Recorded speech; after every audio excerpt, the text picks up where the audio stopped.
Science and Engineering Department here, and I'm pleased to introduce our speaker today, Tariq Khalil.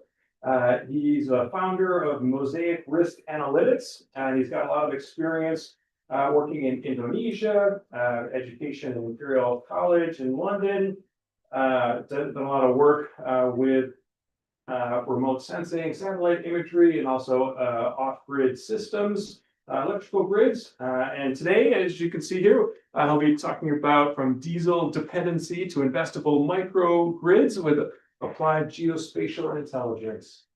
So with that, take it away. Thank you, Frank. Today's talk is going to be about how we can change people's lives. People's lives just basically with more and clean and reliable energy.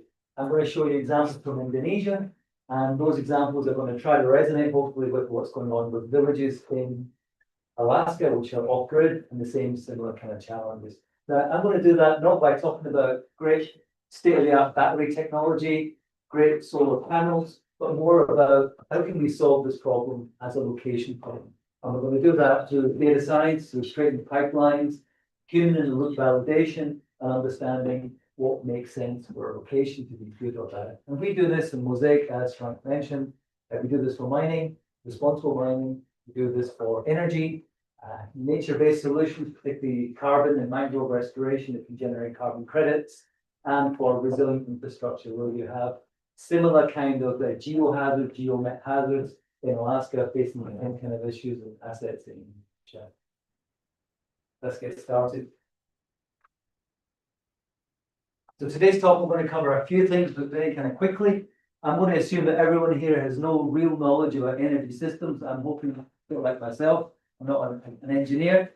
I'm not a computer scientist either, but I've got a sense of what are the fundamentals. And so today, what we're going to run through quickly is orientation. What we're looking at Indonesia and similarities with Alaska for remote communities who are relying on diesel being very expensive.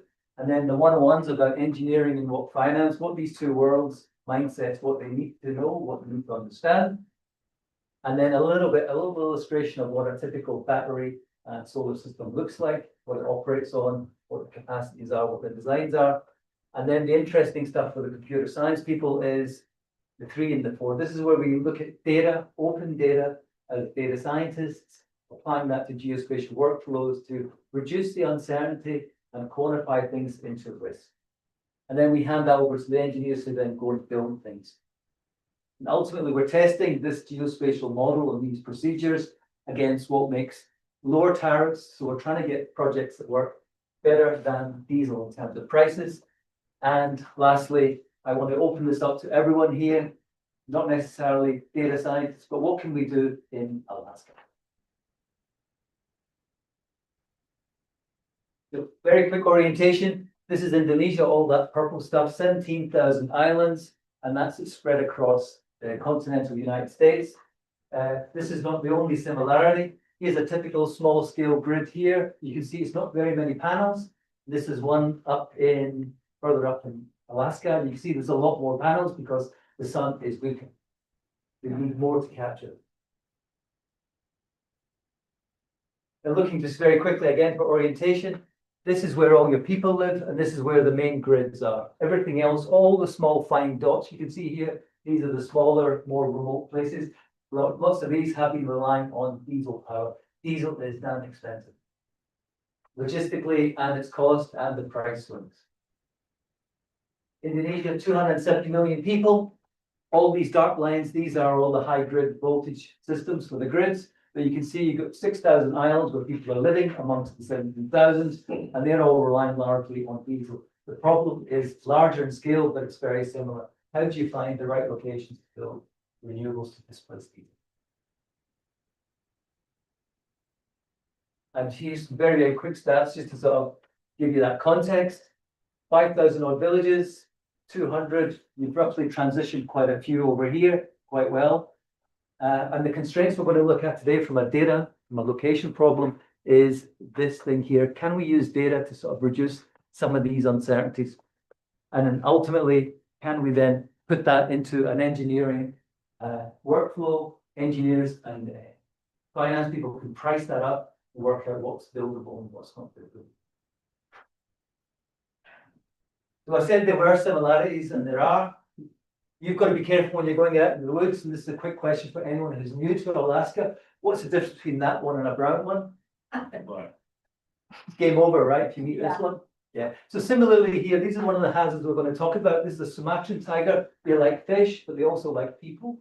So you're out there, you're trying to design these things, you're doing surveys, these are some of the hazards. But all of this is about location. Doesn't matter if you're dealing with bears, polar bears, or tigers, or marine crocodiles. Same similar thing we're trying to solve is understand the location.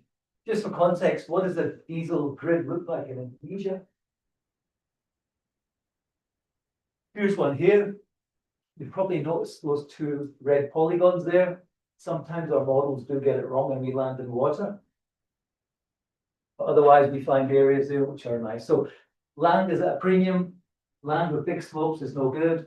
Land is being used by farmers. Again, it's competition for resources. So this is a typical small diesel dependent community. Probably got 8 hours of diesel power at night.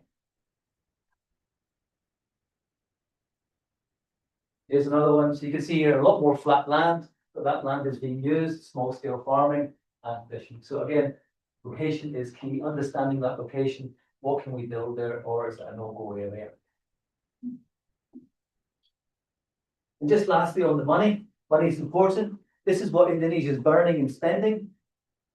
This is coal. Coal gives you a big bang for your buck. It gives a lot of people energy. But if you look at the top there in terms of diesel, what it costs and what it yields, it's phenomenal. So this is the big push in Indonesia and also in the Philippines and to some extent in Japan and the Southern Islands. Is let's reduce some of that dependency and increase the amount of energy that's available to change people's lives. And that's a series of diesel gensets.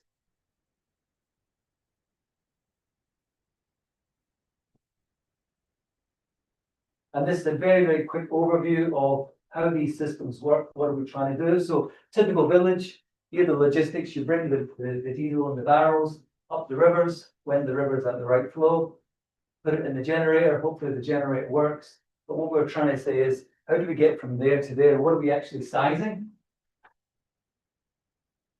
So here we go, typical scenario, what we're trying to transform. Typical village, no power during the day. And then at night, you've got to run this much. This is what we're trying to do. Get them that much peak power to run roughly all the way throughout the day. So this is the transformation at nighttime. This is when the diesel normally kicks in. This is 100 kilowatt of load.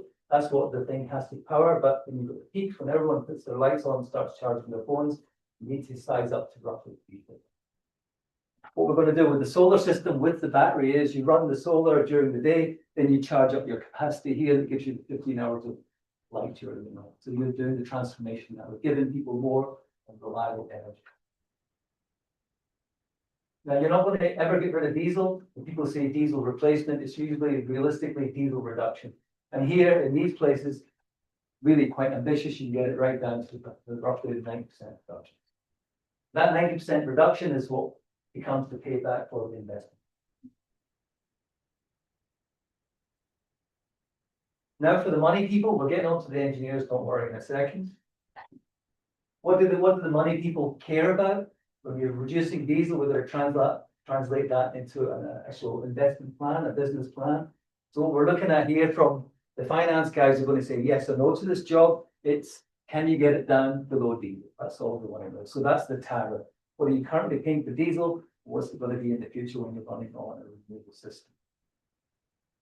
And that's that tariff here. The return on investment, this is typically what they like to see. 12, 15, if we can get lucky, 16, 17%, but that's maxing out there. This is the tricky one. This keeps me up at night, still trying to work it in my head. If you had the money, you didn't put it in the project, you had it under your mattress, would it do any better over the 20 years? And that's really what this number is. If it's positive, you're going to actually make. So ROI is your return, and then what does the money do over time? And ultimately, this is where we want to get to. Rule of thumb is going to be different in different places, but if you get it this much, then projects will go ahead. Engineers want to know 3 things. Power engineers is the size. What we do for that, what they do for that, they run proprietary software over PV Syst. These run all the simulations to try to get the right size with the right cost. And then you'll want to work out how much can you actually replace over time. Again, more modeling, and then easier to do outputs. And then lastly, in terms of the site, where we build it, what's going to be the cost of connecting it to the system, operating it, clearing the land. These are all of these ideas, but this is critical. If you get the location wrong, this is where the cascade effects are. This is where the risk rises. This is where it becomes uninvestable, mainly because of the risk, sometimes also because of the cost.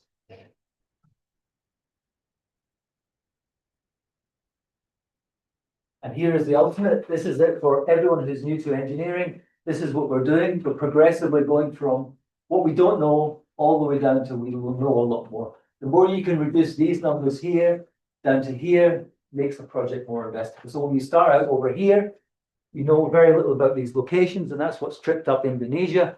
They jump in here without knowing all of this, and then they end up with these big surprises, and then projects get cancelled. And this is where we're trying to say, can we use open data, algorithms, data pipelines with human in the loop validation to actually work out these locations to improve this and to actually work with engineers. I'm going to talk about working with engineers now.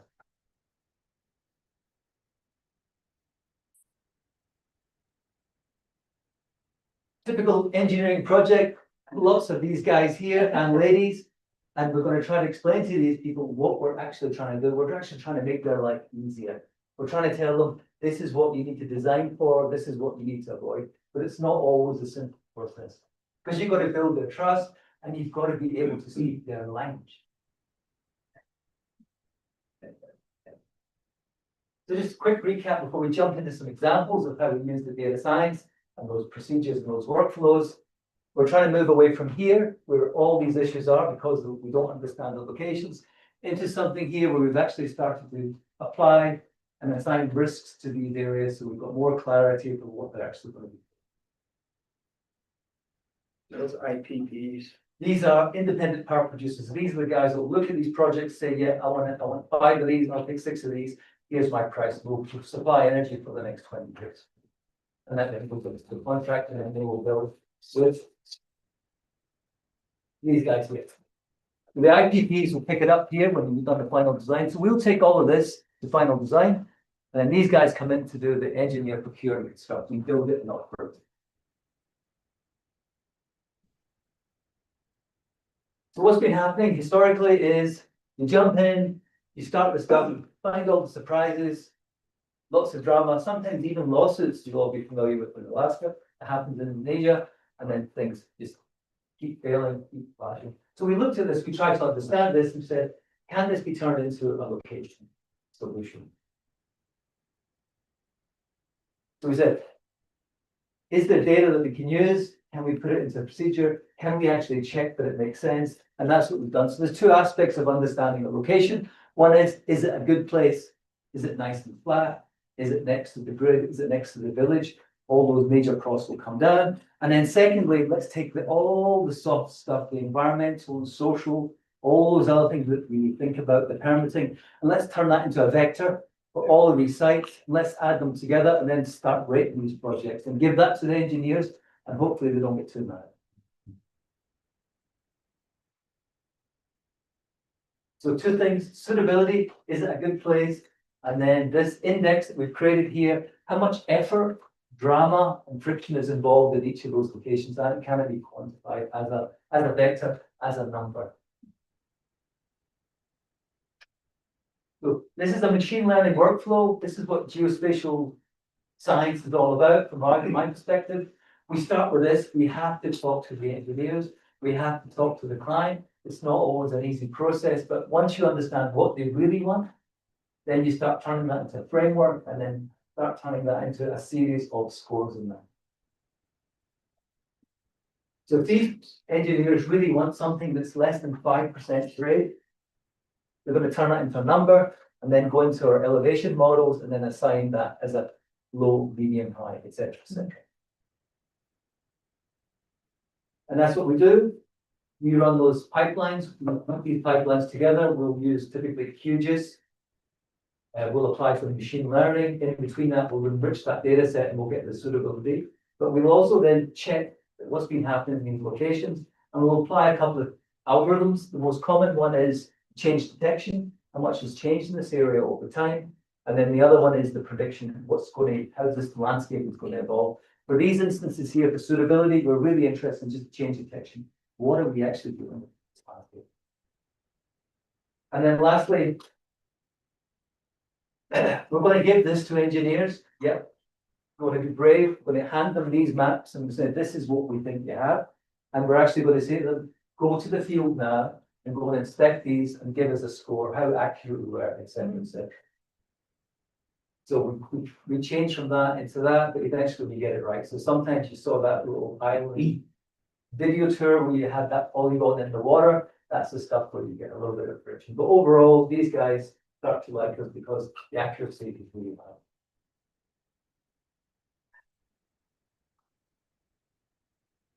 high. So two sequences. First, we're going to do, before we get to the suitability and what the development drama is going to be in these sites, we're just going to look at an island here, and we're going to remove all the things that we can't really build on for various constraint reasons. So if you've been to Indonesia, Bali is just over here, and then Australia is just 2 hours away down here. This is the island of Lombok, much more beautiful than Bali, to be honest. So the first thing is, can we build in this place? So that's the top of one of the highest peaks in Indonesia, Caldera. We can't build up here, it's too far away, and engineering wise, etc., it's not a good place. So we remove that from the data, from the usable data. Here, can we build here? Well, you probably build around here with this.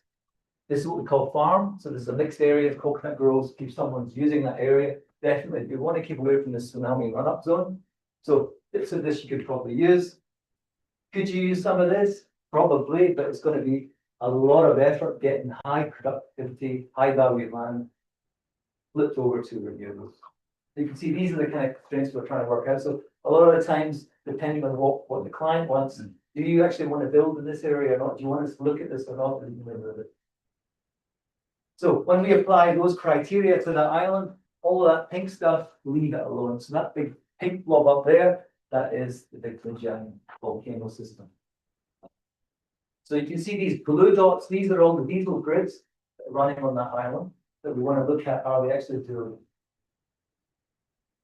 And you can see here, a lot of this is urbanized area, a lot of this is high value agriculture. It's going to be really difficult, but you can probably see the potential over there. So just numerically, you can see very quickly, these are going to be probably that one there.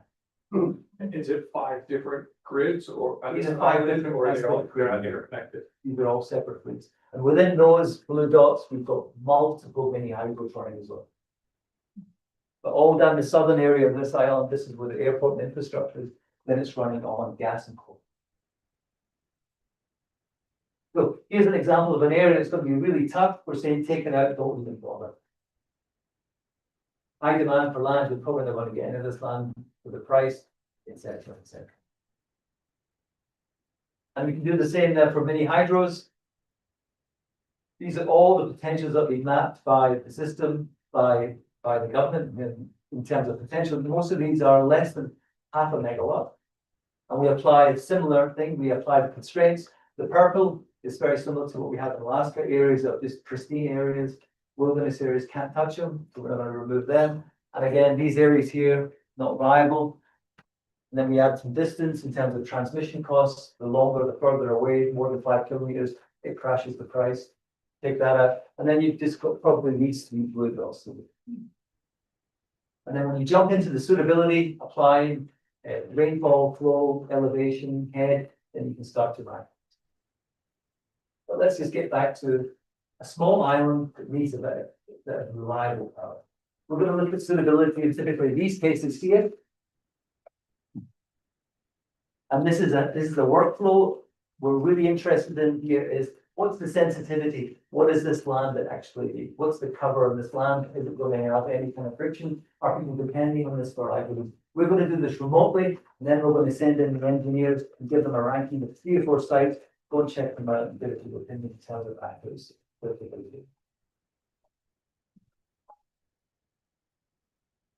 And this is what we generate in that same area where we had the hydros. We generated 4 potential sites, large areas, and then we can start ranking. We've taken 12 dimensions. For the engineers, they wanted distance, they wanted grade, they wanted slope and aspect. For the environmental and social people, they want to know what is the land usage, who is using that land. For the hazards, they want to know, is it near fire and flood? In terms of earthquake, it wasn't considered relatively a very small system. And then these are all the things that we put into the data pipeline to calculate the multi-criteria, the suitability. The ones at the bottom, red, are the ones I'm going to show you just in terms of a machine learning workflow. So we've handed these to the engineers, the grid engineers go to the field and then check and then give us feedback in terms of accuracy, and that's how we run our human. So what's there? What's on the land? Is it sensitive? Is it going to be a problem for development? Should we pick this area? So for all you people here who are computer scientists, this is just a classification procedure. In each area of roughly a 5 kilometer radius, which is what we're interested in for each of those blue dots, we want to know, of those 700 million pixels, which are the ones we can learn from to tell us what the sensitivities are and what the sort of land use types are. So we feed it in the image. The computer can't read the image, but it's going to break it into a series of numbers and vectors and then start learning on that. And what we really want to do is give you this kind of land cover map with different classes. And this is what that one procedure out of those 12 procedures looks like. We're starting up here, the imaging's coming in, and we're going to do this. We're going to enrich that satellite imagery by creating spectral indices. I'll explain what that is very briefly. This is the food. This is the ingredients we're going to give the model in terms of numbers to start running its own series of experiments. And the model we're going to use is the XGBoost. It's a series of decision trees. It's a yes, no, yes, no, yes, no. And we'll build roughly 100 trees and run a series of experiments, and then we'll get these maps. Once we get these maps, our engineers on the Mosaic side will look at these, apply their judgment, and then when we're confident, then we'll hand them over to the engineers. So we're going to enrich the data. The machine can't read a satellite map. It can read RGB, but that's no good. And what we want to do is create these different spectral combinations. So here at the top, you've got your moisture index. Here you've got your urban. So this is all the reflectance coming off concrete, temperature, everything. And then here you've got your vegetation. This is what the agricultural people use, looking at vegetation health.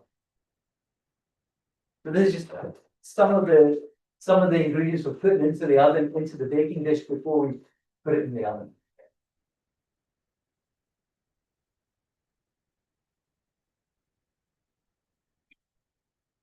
So XGBoost, like I said, it's roughly 100 trees.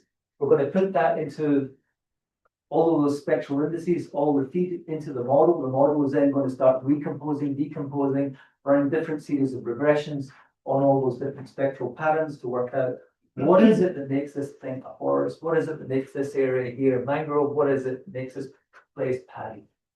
And then it'll test that against training data, and then it'll be right and wrong. So that'll be the first model, but then it iterates and creates a second model, reruns experiments, then a third model. So at the top here is typically one of your binaries, one of your binary nodes. It's asking a question. This is the hypothesis. This is the experiment. We've got roughly 100 of these work. Now these are all in open source Python libraries. You can get this one. This one for us is probably one of the best in terms of where it works well in Indonesia. The other one we like is Random Forest, where again you just got very similar, but this one self-learns and self-improves, and then doesn't max out, unlike Random Forest.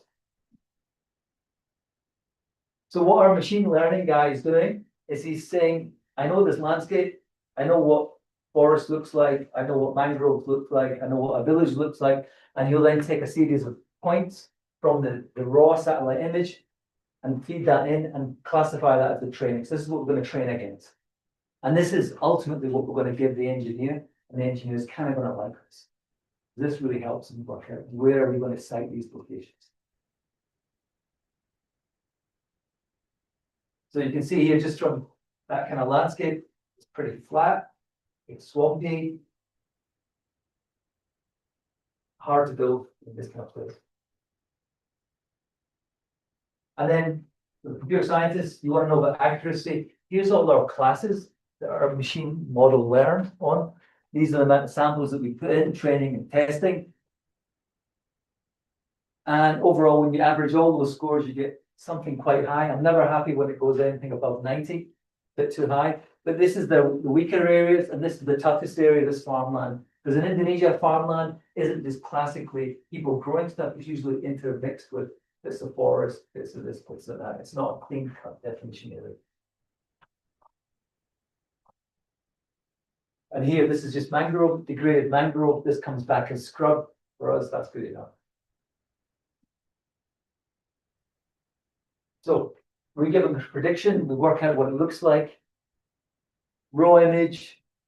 This is the drone image. This is the validation. This is the grid engineers actually going out. This is the old plant that's going to be replaced or complemented with a hybrid system. And then here's your classification. So that orangey stuff is that farmland. And typically, again, farmland is that coconut. There's probably some other interesting other trees that are using for cropping, orchard, and then you've got remnants of degraded forest.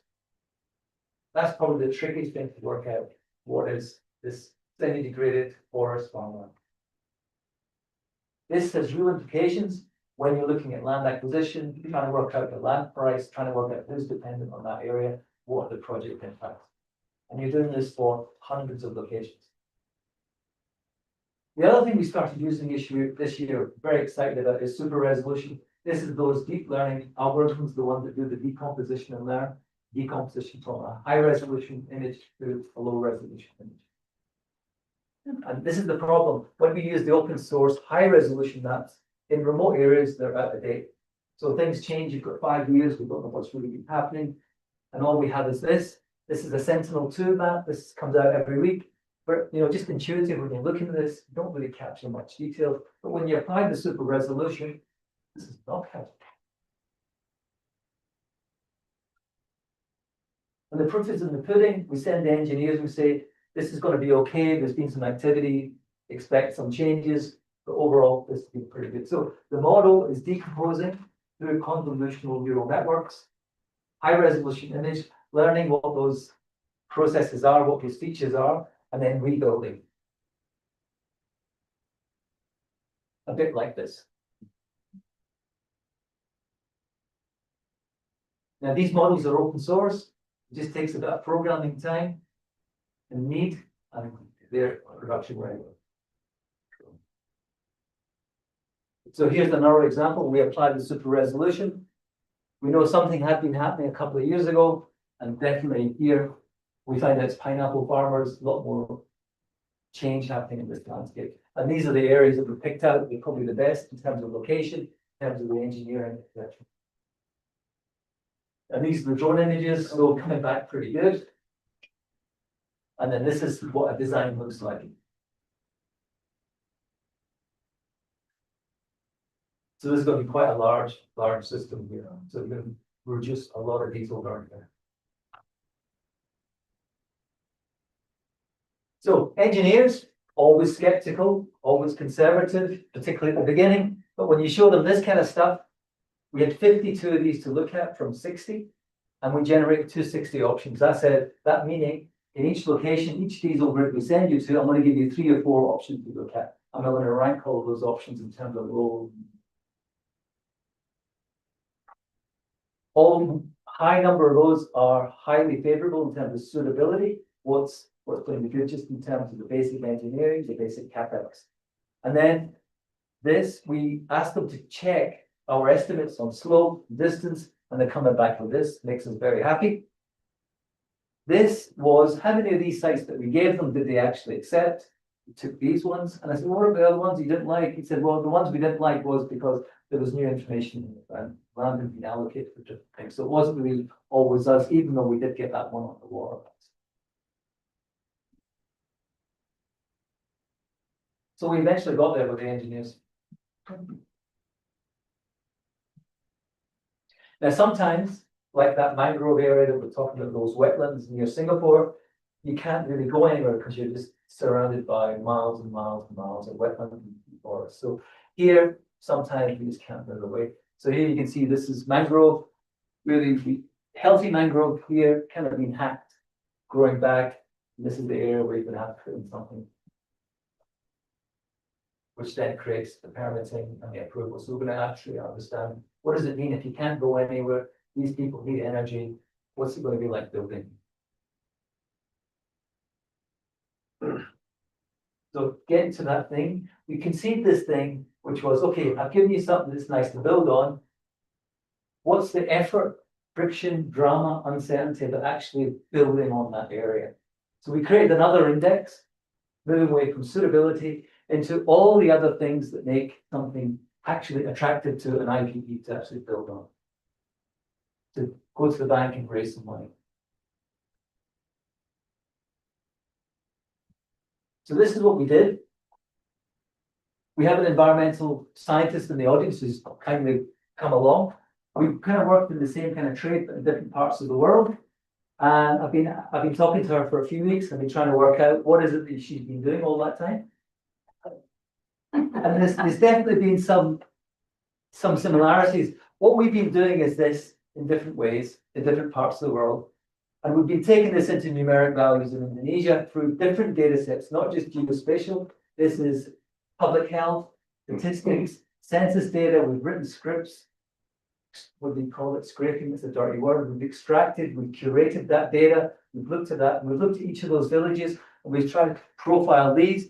And then the thing that people will hate us about, which is we didn't do a full baseline, but we predicted what the impacts would be. So we kind of did a scoping level of, if you build this here, what's going to be the upside and the downside? Are you going to generate jobs? Are you going to remove people's livelihoods? So we added all those 4 dimensions from various data sets, including, is it in a fire and flood zone? Is climate going to make it worse? All of that, and then we get these categories. And then we put our projects through that screen, and these are the results. Yeah, so we've actually indexed the portfolio in terms of its bankability, buildability. This is a data pipeline. There's some judgment involved from the environmental, from the hazard reduction people, that it is something that's scalable, could be applied elsewhere. This is the Ring of Fire. This is where all that drama is. That's where there's a similarity between what Indonesia gets and what Alaska gets. Indonesia, compared to the rest of its neighbors in ASEAN, it takes a big hit. You can see this kind of proportion of what it's getting. You're looking at the disasters in a typical year. There's a lot. But we kind of bag these hazards as hydro-geo-met hazards. So it's not just the ground shaking, it's the weather, it's the rivers, all of that stuff. How do they all affect and how do they all interfere? So we've got to design these things and we've got to tell these engineers, do it here, don't do it there. So they don't want this. The IPP is going to put some money in this over 20 years, doesn't want this, but we're going to give them some kind of certainty that this might not happen. That's the tricky thing. That is the challenge, right? Because we're looking 20 years in the future, many things can change. So what we start with the philosophy of, is it the end of the world or is it going to be the amplification effects? Isn't that what we should be looking at? So to work out the amplification effects, we want to work out what's the current baseline, what is the current stress risk on that asset. This is what we did. Excuse the slide, it is a bit dense.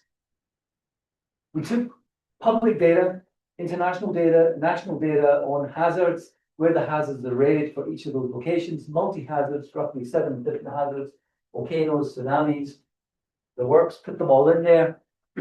Then we validate at a site level using time series change detection. Which of these places have been getting more fire and more flood over the last 20 years, over the last 30 years? And then we apply a little bit of climate warming over the next 20 years. What's the effect going to be on a little bit of warming on the lower end of the scenario? We take the lower projection, it's the most realistic one. It's the most realistic one in terms of its error, the amount of uncertainty in the model. We apply that, then we get these final rank size. So we've not said this is going to be great for climate change, but we're just giving a bit more information, a bit more transparency. Have we looked at this? Best thing we can do is keep them out of the hazard. Because the climate is just amplifying that hazard. So this is the problem with the hazard models and the hazard portals. Everything gets a red. Everything is high. Everything is really quite useless. We have to dig a little bit deeper, again, using data science, because we want to get out of this, because that whole thing is game over. Don't build there, landslides, floods, blah, blah, blah. So this is your genset here. They picked all these places, and I'm saying that looks a bit odd. I've worked with engineers, by the way, and one of the things I learned in Indonesia is how to spot dormant landslide. Here's how you spot a dormant landslide.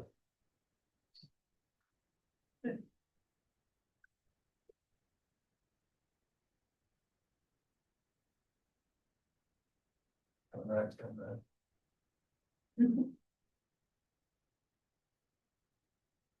Right, that's the bit we said go there.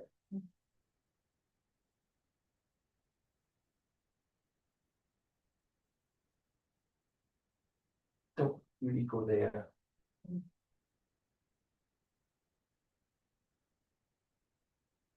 That one. Stay off that one. They put it right on top of the landslide. Dominant landslide. Now, the engineers here will tell you the factor of safety. It looks bad, doesn't it? But this happens a lot. I know colleagues who worked on a gold refinery in Indonesia on a landslide. No one's spoiled it. So when you go to the hazard portals, this was their estimate. That was that site on the landslide. So we were kind of off. So you need a little bit of that intuition when you're looking at some of this information. That's where you need a little bit of judgment. Does this look right? So we took them to that other one there. And that other one gives them a lot more capacity. This is one of the larger ones. So this is going to be really attractive to our investment. There's a lot of diesel here that can be saved. And this has more land over time to be expanded. Volcanoes. This little chain here, if you follow it all the way up, this takes you to the Philippines, and then down here is Sulawesi, where nearly all the world's nickel is coming from for the electric car. So these small islands here, very, very little power. The cost of diesel for the logistics is phenomenal. We don't really have much here. And this is the context. You can see a lot of them are smoky live volcanoes. So here, when you look at the volcanic thing, it doesn't really come up. But what we said was, let's follow those volcanic channels. We did a bit of digging, and you can find that purple stuff, that's the model where they think the mud flows will actually run down. So we said, you know, that one's probably not a good one, and that one's probably going to be game over if something happens. Why don't you do that one? And then picking that one there out of the channel, yeah, this is difficult. Trying to work this out, trying to get your model to actually predict what this is, but we managed to get it, and then we're saying it's kind of farmland. Yeah, that's the next area. Back to that swamp area where we did that machine learning example. So the DCIC, this is the didn't see it coming hazard, where everyone's saying, yeah, it's going to be flood, it's going to be that fire, and certainly there's a lot of fire here. This is when it smokes during the dry season, when you have a El Nino, a severe El Nino, and you get all those smoke events in Malaysia and Singapore complaining about all the smoke. It's coming from here. But the didn't see it coming hazard is a little bit different. So this is all swamp. This is peat forest here. So when this dries out, when you drain it and you plant on it, it dries out. You get the El Nino, spark, fire, smoke. So I don't complain. But these guys, they're actually in there. So when we were down at these gensets, there's been actually these tigers here, and they're man-eating tigers. So again, they're not, all that information isn't always there, but you've got to really ask villagers what's the actual thing that's dangerous. And satellite imagery, very, very quickly, where is this information coming from that we're using? We're using radar, particularly in cloudy areas like Indonesia, low-level clouds, persistent. You need to see through these clouds, you run the radar. This is really, really good tool. And then we use this typically just to do the first pass, Sentinel-2. We do the verification with the planet. This comes out every week. If we're lucky, there's no clouds, we can see something. And then if we've got a little bit of budget, we'll buy some imagery. But now there's the fourth dimension here, which is the super resolution. And I want to very quickly say to these guys, they've made this portal available where they've done some pre-prep on some of that data at Fairbanks. So it's there, definitely use it. So running these different satellites to work out what's happening, when you run just your Landsat over 40 years, you can see that whole area is kind of flooded. It's terrible. That's not good. And you'd say, okay, this is out. But in terms of fire, it's fine. Then we just run very simple time series, just looking at change detection using Google, and you can see all of this is sand mining. So sand mining and leaving it open. We thought, okay, this is right, this makes sense. You've left it open, in some rain, and downstream areas will flood. And then we said, well, that's not right. It doesn't look right. So we just ran it again. Now we run it with the radar, and you can see that it's been very, very minimal flooding here. So we picked those areas. That's the verification. We then run another verification. We just run the moisture index over a year, and you just see that these tend to be very dry.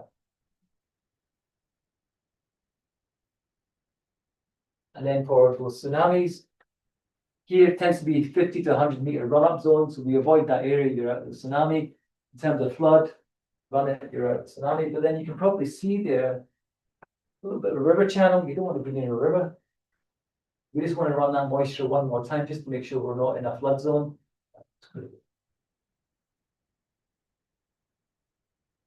So putting all that together, putting the index together, we've managed to sort of do something interesting, which is reduce the uncertainty, turn things that we didn't know about into some kind of risk number, and get the engineers on board. And when we've looked at the portfolio, we've done this for a number of sites now in Indonesia. We started looking at the tariffs, which was the future cost of diesel, the future cost of renewables versus diesel. Then we looked at NPV, which is how much money you want to get in terms of growth. And then we looked at the actual capex. We just started running just a very simple correlation between the two. And the match is fantastic. If I was good at writing scientific papers, I should have written one or done something on LinkedIn. But this is what we're all excited about. And even the engineers are starting to like this. Because this is a numeric, this is data driven, this is a pipeline, this is scalable. And one of the important things is we're not just saying, here's a bunch of data that's been taken from XYZ, is here's a bunch of data that's directly related to a problem, this pain point, and here's the human in the loop validation of that process, and then here's the outcomes. So just as a recap, what are microgrids, what the similarities are in Alaska, how we solve that problem of location, and lastly, this is where I want some feedback, please, is what can we do in Alaska?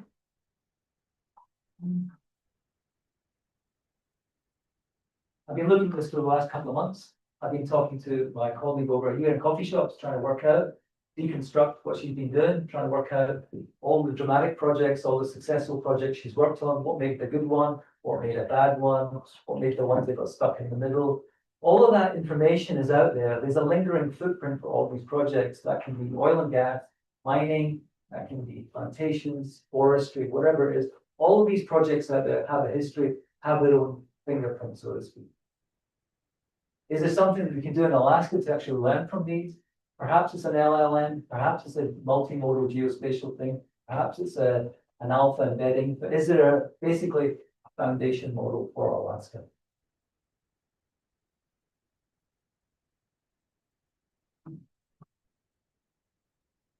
On that note, I'm going to leave it as an open question. I think this is what's exciting me. This is what interesting me is. Here's the data, here's the history, here's all the expertise, here's the computing skills and knowledge. By the way, I'm not a computer scientist. Can we do something really cool for responsible development? Thank you.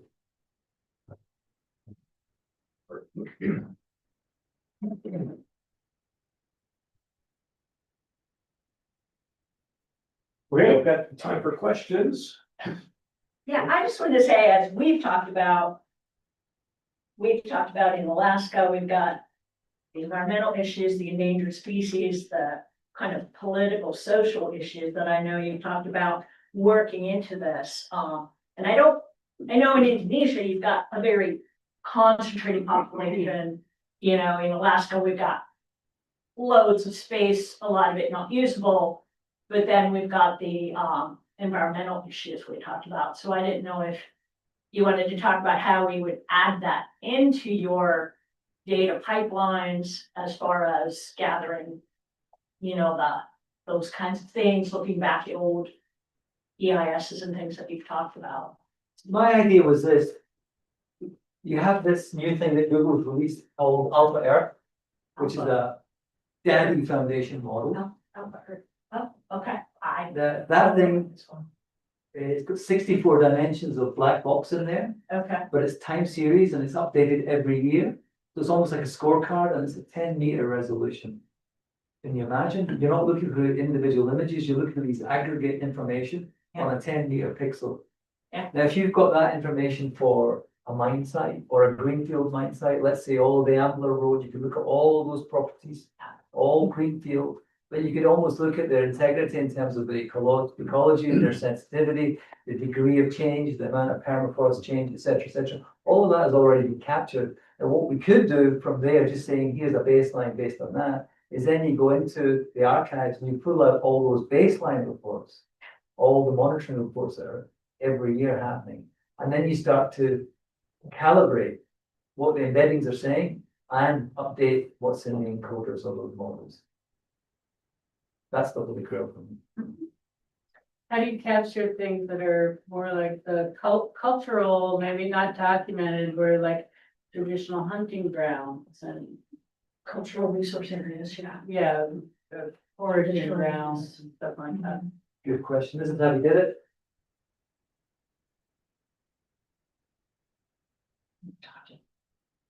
Yes, I didn't do it, but we sent them in when we knew what we were doing. So when we did this here, when we rated all the places, we said this is the best place for each of the grids. We then gave the surveyors an impact survey form. You know, what's the use?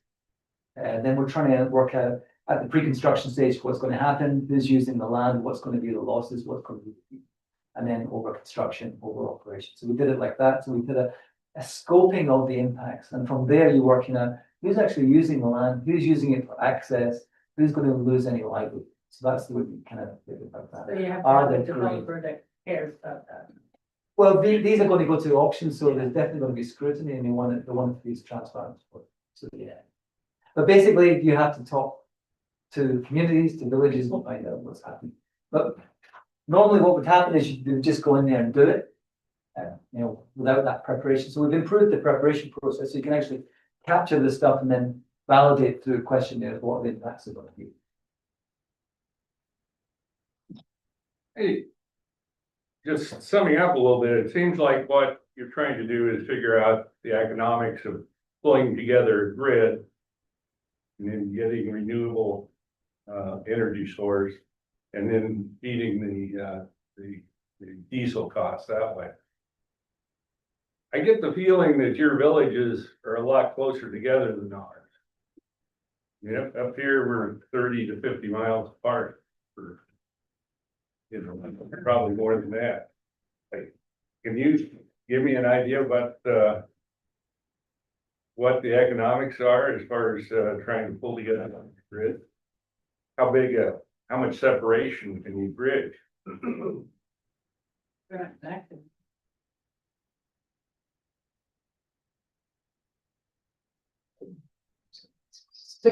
Five thousand, 6,000 islands out of 17,000 that are with people that need energy.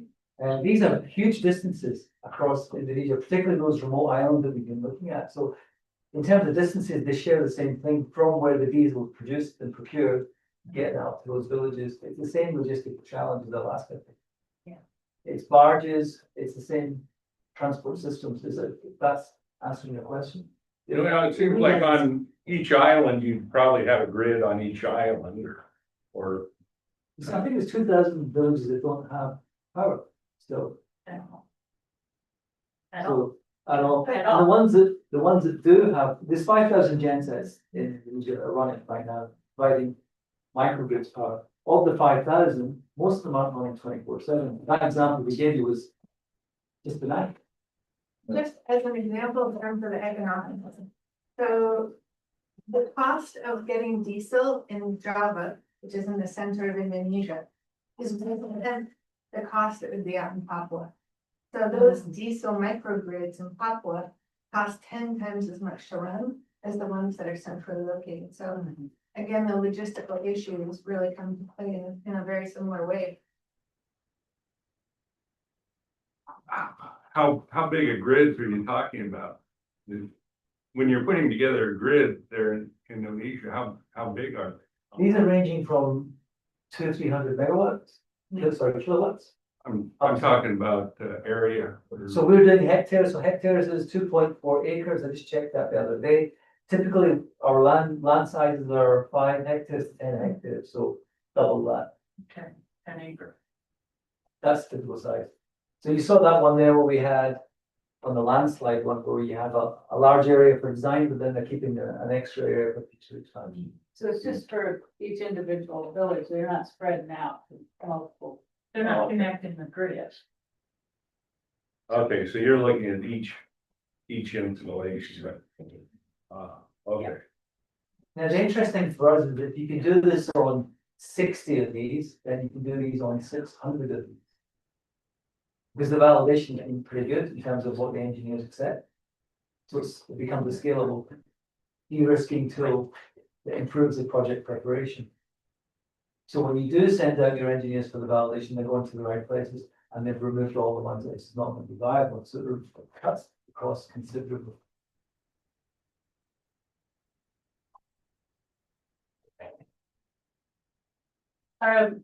Could you use something, is it easy to use this for a different application, like say that these handful of Western Alaska villages that need to be relocated? And would you be able to move it towards trying to like site selection for these new communities? That's what this is all about. Yeah. Solving location problems. So one of the things that this foundation model that Albert has done is they've created this procedure called similarity search, where you fingerprinted what is that you're interested in, and you can run that search based on multiple features at other locations. So find me something like this over there. That is incredible. So you could do it like that, but what I'm thinking you could do is there's a lot of hype around these models. I've seen some examples where they've done classification of areas that just look wrong, but the architecture is there with a little bit of validation and calibration using open source data, particularly those EIS reports and baseline studies that are live, that are ongoing, that are open source, that are public domain. You can really calibrate some of these models. So to answer your question, yes, definitely. I've got a question on paper. What does post-project validation of a model look like? I'm not sure what this kind of means, but I suppose what you mean is the work, do we calibrate the workflow? What we calibrated was the classification algorithm. There's only so much you can take that to. Some of the data, some of the scripts, there's always errors, so you get places, get sites selected in the wrong places, but overall, there wasn't much more validation, but could you improve the procedure? 100%. And could you customize this procedure for other use cases? 100%. Could you customize these kind of validation, these kind of models and procedures for Alaska? I'm hoping 1000%.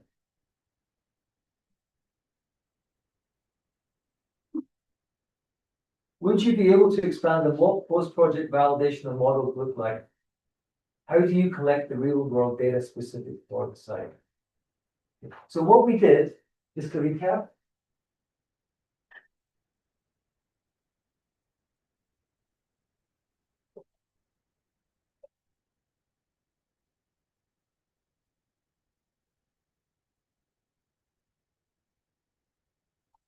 as we said, at the beginning where everything, they're going in relatively blind, what we're saying is let's run the open data first, the location analytics on the suitability to work out what's actually going to be an interesting place, a viable place to actually study in terms of the suitability. And then take that next level and then let's start looking at, would this be buildable? So we've done it in 2 kind of levels. The most important thing that we've done is we've said, here's our estimate, here's our rating, here's our score. You go away now and check these. So the grid engineers have actually been to the field and done the validation. So that's where we get those return statistics from. But overall, in terms of the process and validation, we've got a human in the loop where we know that something looks right, classification looks a bit off or looks a bit right. So we've got that kind of judgment already built in that workflow. Question, please. Yeah, when you're talking about Alaska resource development, are you considering primarily mining development or oil and gas? Projects like this, selling those sorts of things. What's kind of your main? My own kind of bias is, I was looking at the energy and the energy systems in Alaska. It looks like of the 200 odd villages, half of them have some kind of renewable component now with battery systems. I think there's another 100 left. So in terms of a challenge, it's still there, but it's not as big as the other one, which kind of keeps me more awake at night, which was critical minerals, rare earth elements. Alaska seems to have lots of them, more than anywhere else. How can you do that more responsibly? I think that's where the more interesting use case would be, the more impact would be. Which areas are the ones that are best for development? Which are the ones that actually we shouldn't even bother with this? And that's perhaps where the foundation model, the kind of intel to help, is almost triage greenfield areas. You can take the whole Ambler Road district and put it through that kind of treatment. So make some predictions in terms of what's good, what's not, but share that information up front with everyone. So it's not just within the domain of the developer, but everyone has that. Does that answer your question? Oh, yeah. I was just thinking about, so then for each kind of district in Alaska, would you consider kind of having your own, like each district, each mining district, or each kind of distinct geographical area, would you have its own model?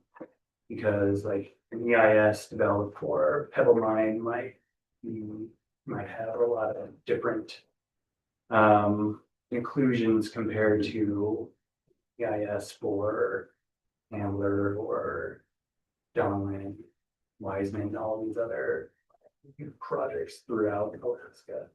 I was thinking of looking at it another way where you could almost create prototypes of different projects, archetypes, and match your habitat, match your village profile to those places, and then that process of impact prediction. Yeah. So does the landscape, the habitat, the integrity of the landscape, the rate of change, the socioeconomic profile of this area that we've mapped and we spent hundreds of millions of dollars baselining, can that information be used to create a prototype, a reference standard for this kind of habitat? That makes sense. One for a boreal area, one for an Arctic slope area, one for a Cook Inlet area. You can always create them like that. That's one way to do it. And you would, then you would, consider the geology, the mineralogy as well. Those then- have, The social footprint. Mhm. Yeah, the social dependencies, all of those things. Is it subsistence area? And so you'd have to have a way to get some field data and input that into the Field model. data is there. Geotechnical drilling, The data is there. not everywhere. There's specific sites. Yeah. They're not. So if you can create similarities, then you would need to sample the whole place. You could almost approximate places based on reference standards. Yeah. As a starting, rather than what we do now, which we Yeah. start from scratch. the mining companies to get the other logs. Yeah. Good luck. I'm not asking for the logs. To look at anything used to concrete. It's the habitat, it's the water quality, that kind of. I know, right. For a foundation model.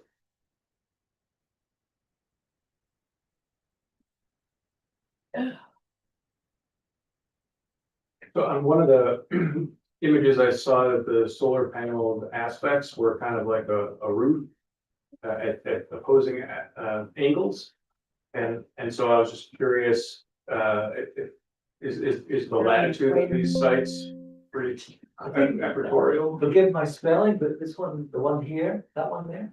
No, it was later on, down low. It kind of looked like a house roof farther Yeah. down.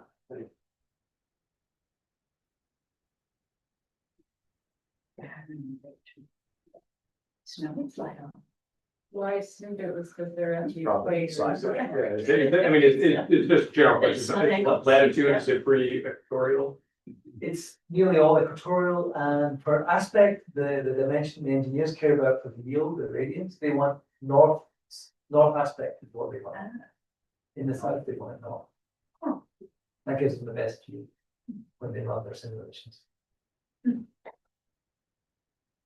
So.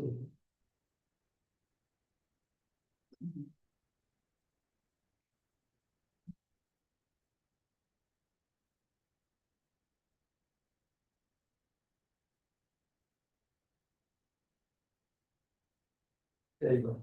Aspect there was 169 degrees. I think that's north. Beautiful.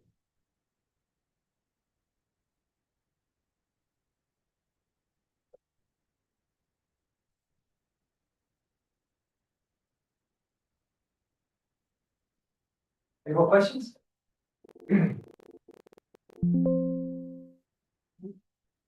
So let's see, the last thing we got to do is get the password. Does Andrew remember the password? I've got it in my email here. Just have to remind myself what it is. It's applied, There we go. Thank you. applied all lowercase, yes. Is it your, oh, your credit? Gotta get your credit. All right, yeah, let me check if there's any other questions.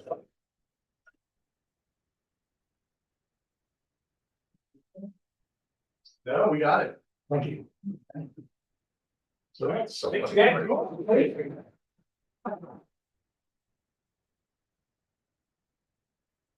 Maybe a data set for tigers you could find and make a map, tiger danger. We looked at this,